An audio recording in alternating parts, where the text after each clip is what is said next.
Hello everyone, welcome back to the channel, and what a weekend we have for ourselves. Austria very much delivered on the racing and all the drama that we could possibly want, and now heading into the final race weekend before a 3-week break. Can Silverstone do the same? Only time will tell. But this is everything that you need to know for the British Grand Prix. So as always in these videos, I always start off with the important news that has happened from the last race weekend to the one we are heading to, and straight away special liveries are coming out. So now the ones that have been confirmed just already are the Racing Bulls, especially. Wow, what a livery. To be fair, for me, it's such a great foundational livery that you just apply anything else to it, it's always going to look good. 10 out of 10, I absolutely love it. And then we've also got Williams who've confirmed one, and I mean, sure, it is, I guess, a special livery. Very, very small change to the car. But hey ho, I prefer that they do that than nothing at all. And of course, those are the only two 100% confirmed right now, but it is the Silverstone Grand Prix. I wouldn't be surprised if we do see a team such as McLaren to bring something to their home Grand Prix as well. Then the other important piece of information, not news, because at the minute it still sort of is a rumour, because who the hell bloody knows what's going on with it. But basically, there's a whole thing of Sky Italia putting out a tweet the other day, basically saying that Mercedes were very much in talks with Verstappen. We know that Russell hasn't been signed up for 2026, but this is the first little piece of information we've had that we can proper sort of go off and say, okay, potentially there is something going on, but again, take it with a pinch of salt. Because in F1, we really don't know what's going on behind the scenes until something happens. We know there are going to be some weird driver changes coming into 2026. There always will be. And Mercedes look like the fastest car heading into 2026. So it would not be surprising to me for them to try to get Verstappen in that car. However, it'd be so harsh on George Russell. So we've got to keep an eye on that as that starts developing over the silly season. And then finally, on the important news, I will be at the Silverstone Grand Prix with Fan Amp, and I'm so excited. This is going to be my first time at the British Grand Prix. Even though I live here, it's just one of those ones where it's never happened. So I'm very excited to be going to it. Don't know where I'm going to be for half the race weekend, but hey ho, I'm going to be around. And then quick look at the championship standings now before we head into the rest of the video. The gap at the front has shrunk down with Oscar Piastri on 216 to Lando Norris on 201. It's getting spicy and I bloody love it. Then you look over to Russell and Verstappen. Those two for third and fourth are getting closer and closer. Russell potentially could start to look like he could get P3 in this standings if he carries on like this. You also have Ferrari in the Constructors, now back ahead of Mercedes once again. They are having a ding-dong for second place in the Constructors' Championship. So who will win? I still think it'll be Mercedes, but it's so hard to guess each weekend who's going to be faster out of those two. It generally does feel it just is so circuit dependent right now. Now for the stats of the Silverstone Grand Prix, we've got to talk about the most race wins, and it is that Lewis Hamilton has 9 around this circuit. He is an absolute menace around Silverstone. No surprises, he is tipped for potentially his first non-sprint race Ferrari podium here. I really hope he can do it, because if he was going to do it anywhere, this would be such a special place for him to do it. Then you go into the most pole positions. Lewis Hamilton again on 7. He is just the best around this circuit. I mean, you think of Lewis Hamilton, you think of that 2008 drive in the rain where he was just absolutely stunning. And then finally, stat-wise, last season we had 26 overtakes at the Silverstone Grand Prix, so not the most. However, if you look back at 2024, 26, it actually still was an interesting race. We had changes at the front, it was close racing, different strategies, so I think if we have that sort of situation again, it's fine. Hey, maybe a few more overtakes in 26, but that's the way she goes in F1. Now, for your session information, as usual, it is a normal race weekend. No sprint race weekend this time round. We are getting that next weekend in Spa. So what does that mean? As usual, we have FP1 and FP2 on Friday, FP3 and qualifying on Saturday, and the race on Sunday itself. Now, in FP1 right now, we already know that Paul Aron will be in the Sauber for FP1. However, do not be surprised if we see any more young talent being put into FP1 for this weekend. And if this does happen, I'll comment down below to keep you all in the loop as to who it is and for which team they'll be driving for. So keep an eye on him. It will be in the Sauber, so don't expect crazy things. However, it's always good to see young talent not on the F1 grid actually get a chance in the F1 cars. So now with this all said and done, let's head over to your weatherman, Zach GP. Hello everyone, it is your weatherman, Zach GP here today, and my oh my, no surprises here, the British weather is doing British weather things. So, if you did not know, the past week or so, it has been an absolute heat wave in the UK with high 20s to low 30s, and with no AC and just a £20 fan next to me, it's not been ideal. So what do I get in return for this? Well, it's doing a complete U-turn for Silverstone. Now, Friday actually looks completely fine. It looks like it's going to be around mid-20s. No rain on the forecast, looking very lovely. However, it is Saturday and Sunday where it's going to peak around the low 20s, potentially not even getting into the 20s on both of those days.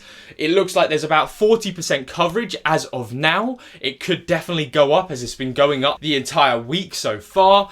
I'm very much expecting there to at least be a bit of rain somewhere, sometime. So who knows, will it rain, will it not? I'm really hoping if it does decide to rain that we get to see on the coverage that it's about 80-70% so that I know to fully go for no negative or not. Because at the minute right now, it's one of those situations where it's just such an unknown where it's like, in F1 Fantasy, do you use no negative here? Probably not.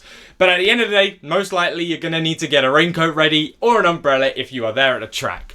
But as always, that is it with the weather. Back to you in the studio. Thank you very much, Weatherman. And it is now that time in the video where we stop looking ahead into the British Grand Prix and we take a step back and look at my top 5 moments from the Austrian Grand Prix. Now, heading in at number 5, it has to be a Ferrari podium. Out of almost nowhere, we knew they were bringing some sort of upgrades to Austria, but in FP1, FP2, FP3, Ferrari didn't show much. Then in qualifying, they went and qualified second and fourth, finishing third and fourth with Leclerc on the podium. He looked over the moon. First time I've seen Leclerc look happy for quite a while. So huge congratulations to Leclerc and Ferrari. Here's to hoping that we get to see Hamilton on the podium this weekend round. Coming in at number 4, we have double Sauber points. And not only this, Nico Hülkenberg points now in the last 3 races. It is absolutely incredible. I've mentioned this in my video prior about the Austrian Grand Prix where it now means Haas, Aston Martin and Sauber now covered by 3 points for the battle for 7th. Incredible, but Bortoleto deservedly got driver of the day. First points of his career. Hülkenberg just showing what Hülkenberg does, doing anything but that podium. But he's such a brilliant driver, isn't he? I absolutely love Nico Hülkenberg. Then coming in at number 3, and of course we have the big moment on lap 1, the Max and Antonelli crash. Antonelli locked up. There was nothing he could really do. Verstappen was just right there. Wrong time for him. Crashed into Verstappen. Both of them were out of the race before the race properly had even begun. However, someone who had retired before the race even begun comes in at number 2, Carlos Sainz. His brakes were on fire. The car just wasn't good for Williams this weekend. I mean, we even had another Albon DNF as well. Double Williams DNF. Sainz not even starting the race. And then finally, at number 1, we have the Norris-Piastri battle. What a great bit of racing that was to watch. Both of them basically going as close as they could to each other without touching. Piastri locking up, almost hitting Norris there. However, that was such great showing of what both of those two very talented drivers can do. And as we know, Norris then went on to win the race with Piastri just behind him. So now with the top 5 moments done, let's head over to my predictions for this race weekend. And now straight away into question 1. If there was any weekend to be delusional, I think it has to be the Silverstone Grand Prix, doesn't it? I have gone for Lando Norris first, Oscar Piastri second, and Lewis Hamilton third. I wonder why. I thought to myself for a second to put George Russell second as well, but I was like, come on, let's get real. It will be a battle between the McLarens, and then even just putting Hamilton at third is bad enough from me there. But I had quite a bit of fun with question 1. Who will qualify higher in Silverstone? I've gone for Lando Norris again more so just because I don't know if he actually can. I just want it to be tight in the championship. And of course, if Norris wins this weekend and Piastri second, then the gap goes down to 8 points in the championship. I've then gone for 3 British drivers to qualify into Q3. And those would be, of course, Hamilton, Russell and Norris, I'm expecting. Will we see a new British driver win the Grand Prix? Well, I've gone for Lando Norris, so I'll back that up right here as well and say yes. Coming into question 5, and I feel like all of these questions are sort of becoming the same answer.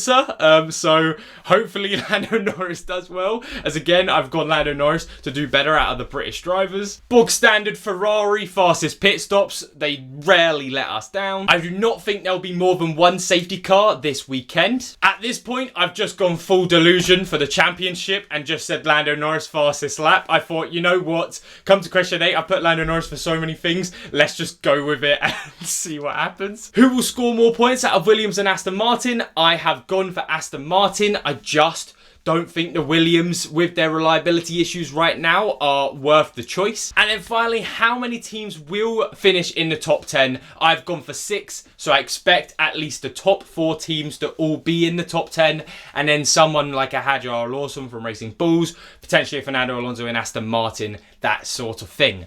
But those are my predictions for the Silverstone Grand Prix. Now, for the forfeit prediction, I've gone for something a little bit interesting because, of course, I have said on Twitter I didn't really have time this week to do my forfeit from Austria, which again was the hour-and-a-half stream on the exercise bike, talking about all things F1. So this weekend, double or nothing, not really nothing, because I'll still be doing the Austria one no matter what. But if Lewis Hamilton does not get on to the podium for the Silverstone Grand Prix, I will double that time and basically do a full 3-hour stream on the exercise bike. Oh my god, that's going to be a nightmare. And I'll see how far I can go, but yeah, we'll see exactly how that plays out. I've got to really hope Ferrari pulls something out of the bag for him this weekend. And then finally for this video, let's now head over to the ZachGP analyst and get a quick overview of the circuit. Silverstone Circuit debuted in F1 in 1950 as the first ever F1 championship race.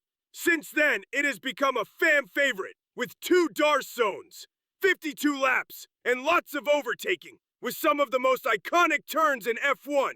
This is looking like it's going to be a brilliant weekend. Thank you very much, Bear, and that is it for this weekend's Everything You Need to Know video. Now, like I mentioned, if we get any more special livery or any driver swaps for FP1, I will be posting them in the comments down below on a little thread. But as always, enjoy the rest of your day, enjoy the rest of your week, and I'll see you all very soon. Take care, everyone.